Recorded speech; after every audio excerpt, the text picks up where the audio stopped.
Rwandais sont une gangrène pour l'État congolais. Et ça, c'est Nadine Katanga.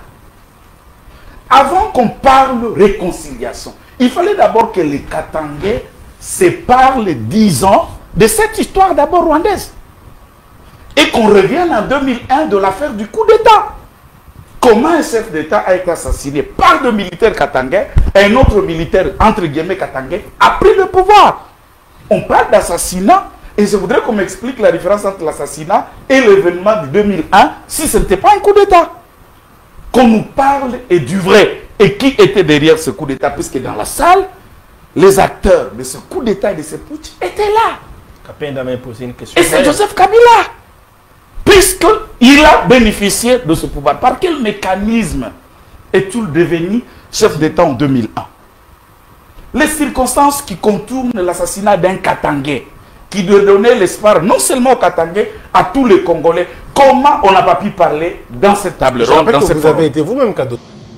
Je n'aimerais pas ici influencer la décision de la justice congolaise. Et puis qui a tiré ou qui a commencé? Joseph Kabila est mal à l'aise. Écoutez.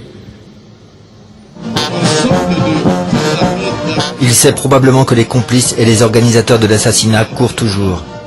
Mais le procès lui a permis de faire croire qu'il avait trouvé des assassins de son père et d'asseoir son pouvoir.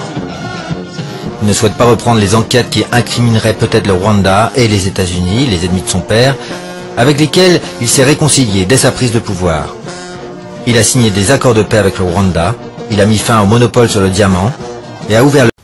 J'ai été à Genève, j'ai dit devant les 7 qui étaient là, avec ces petits blancs, que vous nous poussez à la balkanisation et à la guerre. C'est la raison pour laquelle, le lendemain, Félix a renoncé et Kamer. Félix a sauvé le Congo. Je l'ai dit, je suis libre. Je suis libre et je le dirai devant n'importe qui. C'est le Congo qui parle ici. Laisse-moi. Le Rwanda demande les terres congolaises. Alors, Moïse Katumbi, dans Jeune Afrique, il y a 4 mois, Joseph Kabila vous a comparé à Judas, c'est-à-dire à la figure du traître. Il a même ajouté que vous devriez en assumer les conséquences, c'est menaçant. Or, Joseph Kabila compte encore beaucoup de fidèles dans l'appareil d'État. Est-ce que vous ne craignez pas un mauvais coup à votre retour?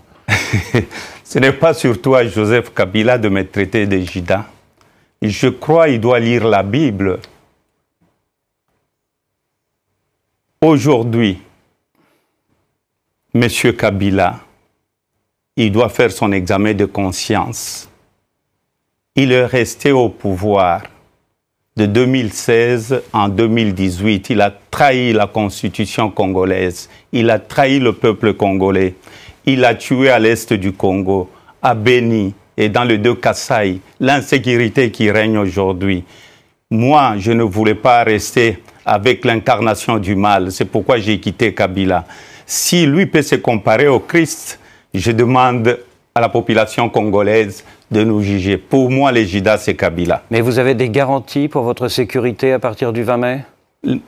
La sécurité, d'abord, c'est la population congolaise. J'ai rentré...